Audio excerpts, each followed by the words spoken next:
নমস্কার দর্শক বন্ধুরা, মুনমুনের পৃথিবীতে সকলকে জানাই স্বাগত। আজকে একটা ছানা রেসিপি নিয়ে হাজির হয়ে গেলাম আপনাদের সামনে। আশা করি কিন্তু রেসিপিটা ভালোই লাগবে। ছানা তো আমরা অনেক রকম করে খাই, অবশ্যই কিন্তু একবার বাড়িতে কিন্তু আপনারা চিনি ছানা বলে রেসিপি করে খেয়ে দেখবেন। রুটির সাথে, ভাতের সাথে, পরোটার সাথে, প্রত্যেক কিছুর সাথে কিন্তু খেতে ভালো লাগবে। ভালো লাগলে কিন্তু লাইক কমেন্ট শেয়ার করতে কিন্তু ভুলবেন না। ভিডিও নিচে দেখুন একটা লাল বোতাম আছে, সেটা ক্লিক করে রাখুন সবার প্রথমে নতুন ভিডিওর আপডেট পাওয়ার জন্য। বন্ধুদের বলছে আমার পাশে তখন সাপোর্ট করুন। চলুন তার রেসিপিটা শুরু করা যাক। ছানার রেসিপি করার জন্য 200 গ্রাম ছানা নিয়েছি। দেখুন ছানার মধ্যে একটু কিন্তু জল নেই। ছানাটা প্রথমে কিন্তু হাত দিয়ে ভালো করে মেখে নেব।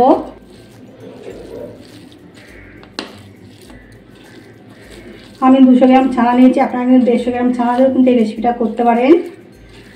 ভালো করে একটা হাত দিয়ে ছানাটা মেখে নিতে হবে। দেখুন বন্ধু আমি কীভাবে মাখছি, দেখলে কিন্তু আপনারা বুঝতে পারবেন। ছানাটা কিন্তু বেশি দৌড়ে দৌড়ে মাখা যাবে না, ছানার মধ্যে একটা তেল ভাব থাকে সেটা কিন্তু বেরিয়ে যাবে। ছানা ভালো করে মেখে নিয়েছি। এবার ছানার মধ্যে অ্যাড করব 1.5 চামচ ময়দা।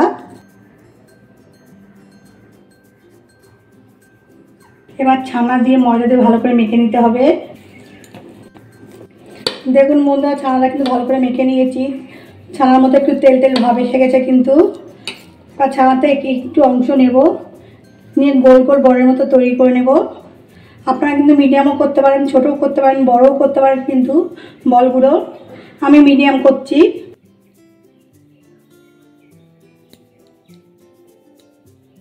দেখুন মতো একটা বল তৈরি করা হয়ে গেছে আমার। একটা প্লেটে রেখে দেব। আর একটা বল তৈরি করে আপনাদের দেখাচ্ছি।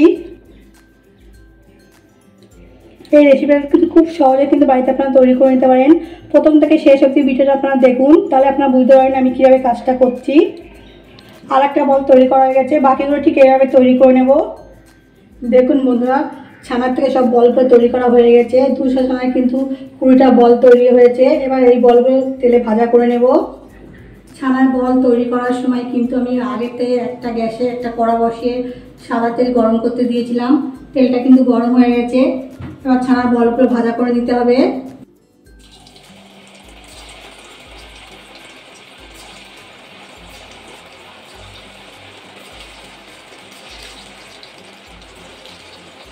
আমি ছানার বলগুলো দুবারে ভাজা করে নেব।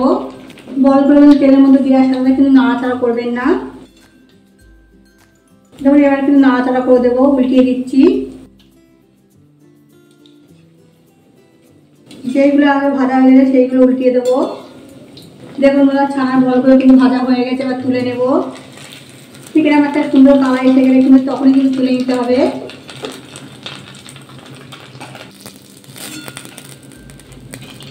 বাকি বলগুলো ঠিক এভাবে ভাজা করে নেব।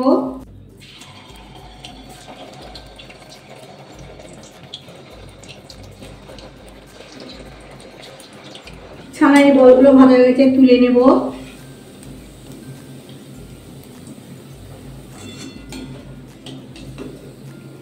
এই তেলটা একটা বাটিতে নামিয়ে নেব।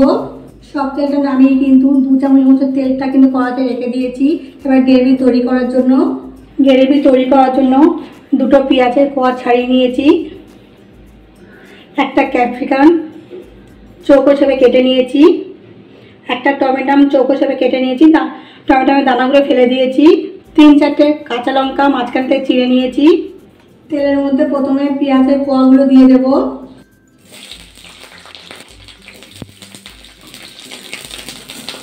একটু নাড়াচাড়া করে নেব। প্রথমে পেঁয়াজের কোয়াগুলো নাড়াচাড়া করে নেওয়ার পরে কিন্তু ক্যাপসিকামগুলো দিয়ে দেবো। আবার দিয়ে কিন্তু নাড়াচাড়া করে নিচ্ছি। এবার অ্যাড করবো লবণ, পরিমাণ বুঝে লবণ দিয়ে দেবো। 3-4টে কাঁচা লঙ্কা মাঝখানটা চিড়ে রেখেছিলাম, সেটাও অ্যাড করে দিলাম। দিয়ে আবার নাড়াচাড়া করে নেব।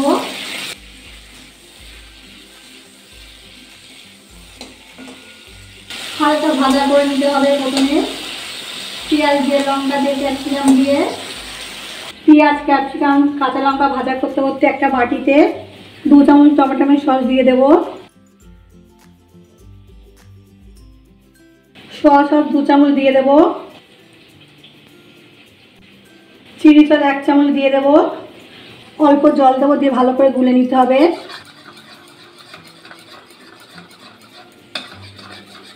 দেখুন বন্ধুরা গুলে নিয়েছি কিন্তু ভালো করে।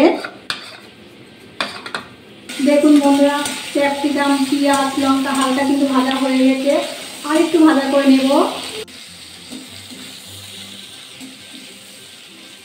ক্যাপসিকাম, লঙ্কা, পেঁয়াজ কিন্তু ভাজা হয়ে গেছে, ঠিক এভাবে ভাজা করে নিতে হবে। এবার টমেটোটা অ্যাড করব। একসাথে কিন্তু টমেটোটা দিলে কিন্তু টমেটোটা গলে যেত, এখানে আমি পরে দিলাম ক্যাপসিকাম পেঁয়াজটা ভাজার পরে, তাহলে কিন্তু আর টমেটোটা গলবে না, গোটা গোটা থাকবে, দেখতে সুন্দর লাগবে।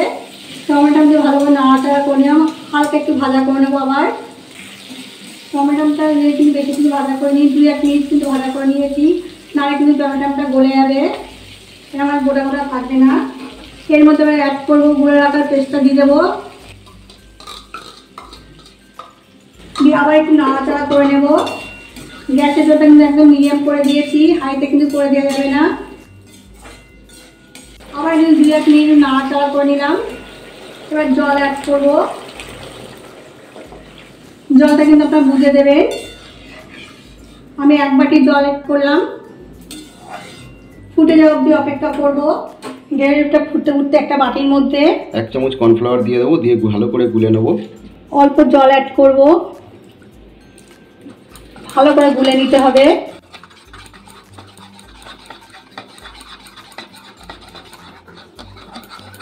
ওদিকে গ্রেভিটা ফুটে গেছে, এইটা আমি গ্রেভির মধ্যে দিয়ে দেবো, দিয়ে একটু নাড়াচাড়া করে নেব। এবার এতে অ্যাড করবো 2 চামচ চিনি। চিনিটা কিন্তু আপনারা কম বেশি করে দিতে পারেন, আর পছন্দ না করলে কিন্তু অ্যাভয়েড করতে পারেন। দিয়ে আবার একটু নাড়াচাড়া করে নিলাম। ছানার যে বলগুলো ভাজা করে রেখেছি সেইগুলো এবার অ্যাড করবো। আমরা তো ছানা দিয়ে অনেক রকম করে রেসিপি করে খাই, একবার বাড়িতে অবশ্যই কিন্তু বন্ধুদের বলবো চিনি ছানা বল তৈরি করে খেয়ে দেখবেন, আশা করি কিন্তু খুব ভালো লাগবে খেতে। খেয়ে কিন্তু আমাকে কমেন্ট করে জানাতে একদমই ভুলবেন না বন্ধুদের বলছি। চিনি ছানা বলের রেসিপিগুলো পুরো রেডি একদম। একটা প্লেট আপনাদের নামিয়ে দেখাচ্ছি, গ্যাসটা এবার অফ করে দিলাম।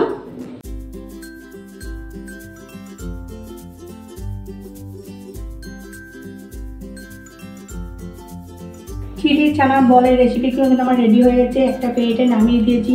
দেখুন বন্ধুরা কিন্তু সুন্দর লাগছে, লোভনীয় লাগছে, কিন্তু রুটির সাথে পরোটার সাথে নান করে সাথে প্রত্যেক কিছুর সাথে কিন্তু খেতে ভালো লাগবে। বন্ধুরা অবশ্যই কিন্তু এই রেসিপিটা বাড়িতে একবার ট্রাই কমেন্ট করে কিন্তু আমাকে কমেন্ট করে জানাতে একদমই ভুলবেন না। ভালো লাগলে কিন্তু লাইক কমেন্ট শেয়ার করতে ভুলবেন না। বন্ধুদের বলতে আমার পাশে থাকুন, সাপোর্ট করুন। আজকের মতো এই অবধি, কালকেও একটা নতুন ধরনের রেসিপি নিয়ে হাজির হয়ে যাবো আপনাদের সামনে।